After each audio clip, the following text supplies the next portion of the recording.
What is something that you would never confess to your family? I'm a recovering alcoholic and drug addict at 24. They all warned me that my entire family was full of them, but I thought I was different. 105 days sober. 105 days sober? Seems like you are different. By breaking the chain. The fact that I've been depressed for more than half my life.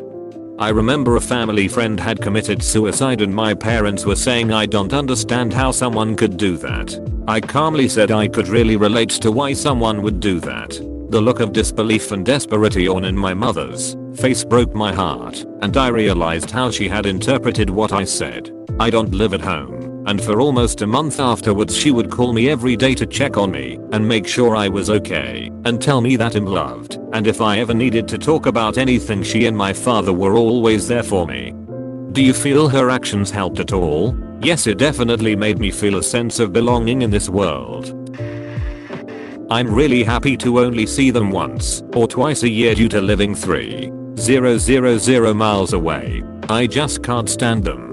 They all gossip and talk shit and spin their wheels so much you can't even have a normal conversation with any of them. It's all drama and always has been. I never understood how and why I was so depressed my entire life. Found escapism through alcohol and partying. Since I've lived across the country I'm sober. Have a super awesome family and I barely ever see them. It's great. Yes, my insides scream at family dinners. Mine did too. I think that's how I became an introvert. I became happy with the silence and safety my room, games, and books gave me. That I'm about to fail university. I struggle but can't tell them because they are proud of me.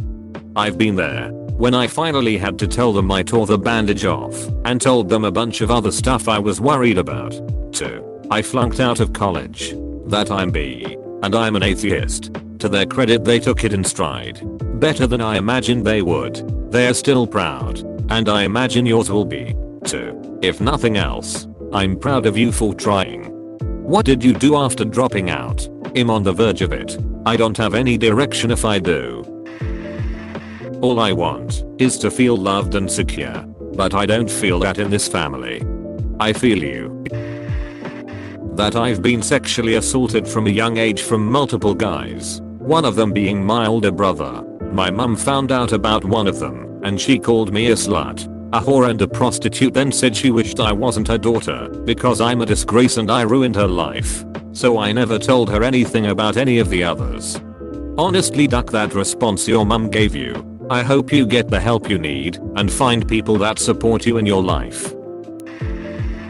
I would never tell my mom that I don't like her cooking. Don't. I told mine that when I was 5. I'm in my late teens and she still hasn't let it down. Swallow it down. Redditor. That I was sexually abused by a friend of my mother's when I was about 7 years old. My brother was by a different person and that is known. There is nothing to be gained. Edit. Thank you guys for your comments and messages. You were as a majority as awesome as I thought you would be. Like maybe personally you don't think there's anything to gain. But telling your family and outing whoever did that to you makes it harder for them to do it again to other kids. You didn't deserve what happened to you. And no one else deserves it to happen to them. Even if it's been years. If they are out and free and still have access to kids. It's worth it to say. I was molested by my brother for a long time. I had a physically abusive father who was especially hard on my brother. I've never told anyone about my bro and am still friends with him today, but I always have wanted to confront him in a respectful way. I was so scared to tell anyone out of fear he would get in trouble or hurt, and also because I didn't want anyone to think of us differently. That I don't feel like part of the family. I feel like I don't belong, and like I'm just a substitute for when my brother isn't around. I don't feel respected or wanted. I feel like my girlfriend's family likes me more than they do, and if I had the funds to I would've moved out long ago, and they probably wouldn't have seen or heard from me since apart from maybe Christmas, and that is only because of my cousins. I was like that, but when my dad realized it, he focused on me much more than my siblings. He has the same shit growing up. He used to be equal to all, but he didn't have much time cause of work. So it was just mom and my siblings. My sister and baby brother got most attention, unless I did work for anybody in my extended family also. I used to smoke meth. I've been clean for 13 years now, and they'll never know. Edit. Holy shit. Thank you for the golds and F button. To answer a few questions. I smoked for 5 years. I got into a huge fight with my parents and moved to another city so no one really saw me, and this was before Facebook and shit, so there wasn't any gross pics being posted. I got clean with some help, moved back, and made up with my family. I'm running out of excuses on why I won't watch Breaking Bad though. Good job on 13 years clean. Yay, he's doing well with the regular showers. I wonder if he stopped doing meth. I have a daughter. I've never wanted kids, but being young, dumb and full of cum, I got my fiance pregnant. But with our issues we couldn't deal with actually taking care of a kid, so we put her up for adoption. The family who got her was very excited and had been trying for almost a decade to have one of their own but couldn't. They had just gotten through the background stuff the month before she was born, and this was their first chance at actually adopting. They were super happy. My fiance cried at giving her to them, and I just wanted to go get ducked up and forget it. We got married and divorced a few years back, and I got my life together, but occasionally I think of her, but can't bring myself to try and chat. I would have ruined that child's life. You did the best thing for her. If you're worried about what she may think of you, there's no explanation you need to give her, because her life is the explanation. You didn't just make her life better. You made two people the happiest people they could have been with how much they had wanted a child. Now that your life is together, if you want to, make a small savings right now and start saving for college or a down payment for a house or something. It's not about buying her love, but it could show that even though you weren't in her life, you were thinking about her and you are ready to see her if she ever decides she wants to reach out to you. My younger aunt and I almost fooled around when we were kids. We didn't know about each other, and when we both met she was 13. I was 15. As we grew up there was a ton of flirting and sexual tension. It never came to anything, thank God, but we had some intimate conversations around it. Oddly enough, both of us are very close today and have even spoke about how ridiculous the whole thing was. Edit for some FAQ comments. Technically my half aunt. Mom had me at 16. Grandpa had an affair with another woman. Produced my aunt 2 years later. And subsequently left grandmother for other woman. For the record, both of those women are lovely. I rarely see the grandmother who lives far away, but the other woman lives in the same state and sees her great grandson and I with some frequency. Neither of us want to bone the other anymore. And at least one of us is happily married. We're both embarrassed, but I think she's more embarrassed than I am. That being said, she is very attractive and younger me fantasized about it a lot, and I will always have those fantasies with me. We have children and those children see each other infrequently, attend each other's birthday parties, yada yada. We've rarely talked about it, but when we have it's very dismissive, like what the hell was wrong with us type thing. Obviously, it's always there for me, and I'm pretty sure for her. I can't interact with her without thinking, hey, remember that time we talked about fooling around and then never did? Uncle/niece and aunt/nephew relationships are historically common enough to have an actual term for them, avuncular marriage. Thanks. Now I have a new word with which to make my aunt uncomfortable at Christmas. I really don't enjoy spending time with them. I've been the black sheep since I was a child, and it sucks when the entire family thinks of you as the mean one, then wonder why you don't have any interest in spending time with them. I'm the picky, selfish, resting bitch-faced black sheep to my family. I will admit I was misbehaved when I was a kid 10 plus years ago, but I'm not a child anymore. They just refuse to think of me as any different than I was and keep bringing up the past. Also, it's not picky to not want to eat off of dirty, crusty plates, dad. Oh my god, I'm still a picky eater, but years of having to acclimate to my friends and Ormet's eating habits in college made me significantly less picky. Even so, it took years to get my dad to stop saying we can't go have sushi because aggravating cupcake doesn't eat sushi, or aggravating cupcake doesn't eat lettuce or tomatoes. Every time I corrected him for years, he'd be all surprised. I feel like for my parents, they kind of decided that whoever I was at 18 was whoever I was going to be forever. That I accidentally got her, my mom, a non-vegetarian hot dog one time. I just didn't think, when I was ordering. She thought it was the best veggie dog ever and had a great night's sleep that night. I will take that to the grave with me. Edit. Clarifying who her is. That's how you know the kitchen ducked up your gluten-free order. It tastes too good. Every time I've gotten the best whatever at a restaurant I've paid for it for months. I got a gluten-free pizza delivered from a new place and called them frantically because it looked so good I was certain it wasn't gluten-free. They assured me it was, but I couldn't believe how good it looked. Ate it, tasted good but not like real pizza, or what pizza tastes like as far as I remember, since I haven't had it in 9 years. Nice try mom. Son come home your dad, and I miss you.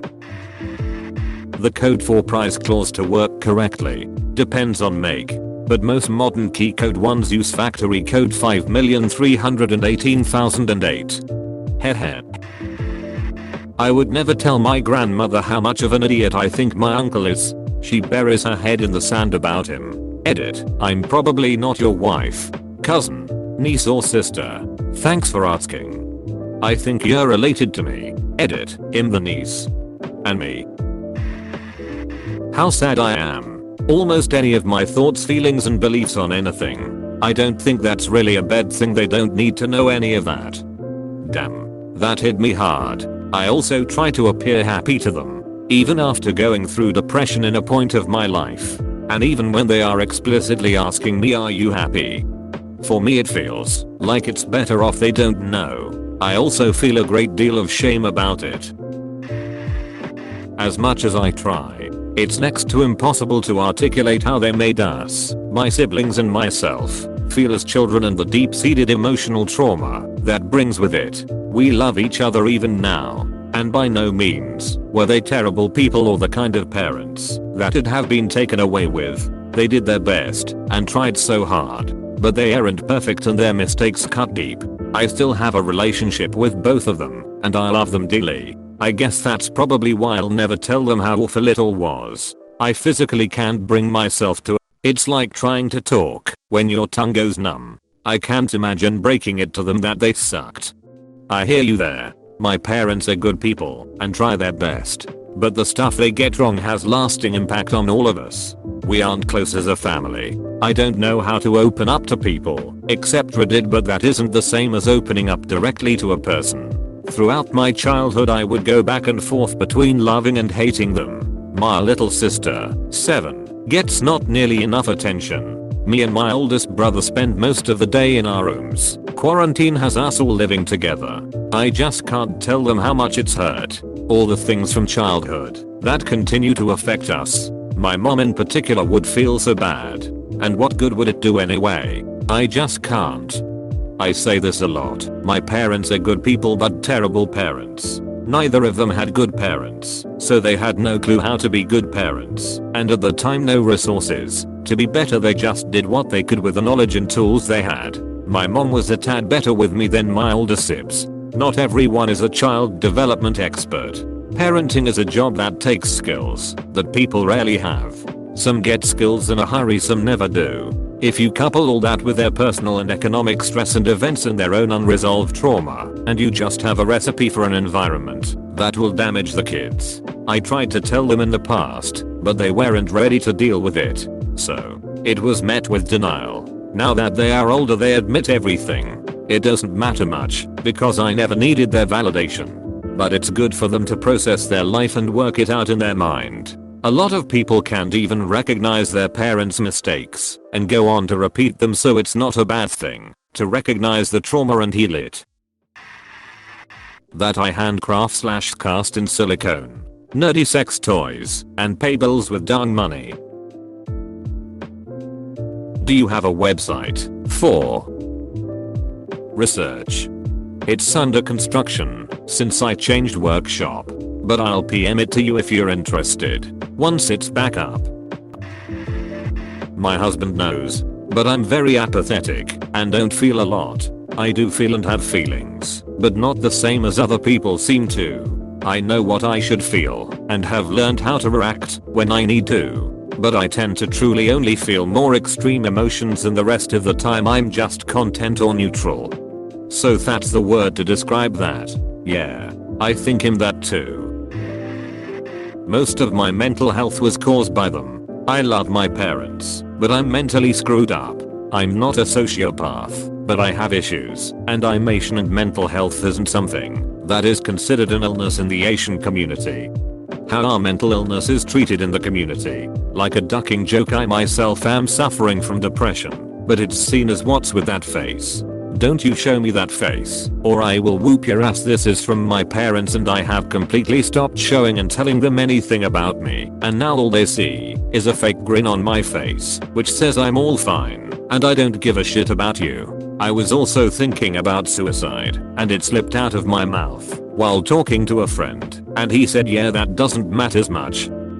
Actually, you don't matter to anyone, so it's up to you. That day I stopped trusting everyone, and the suicidal and depressing thoughts are gone as well. Now I'm always in blood boiling rage, which is helping me through almost everything, and I couldn't be more satisfied with me. But this quarantine is more of a curse, because my parents realized that I need to connect with them more, and are now making failed attempts to make me believe they care, and if it wasn't for the quarantine I wouldn't have to go with such bullshit. Hey, thanks for watching, and don't forget to subscribe for more daily Reddit videos.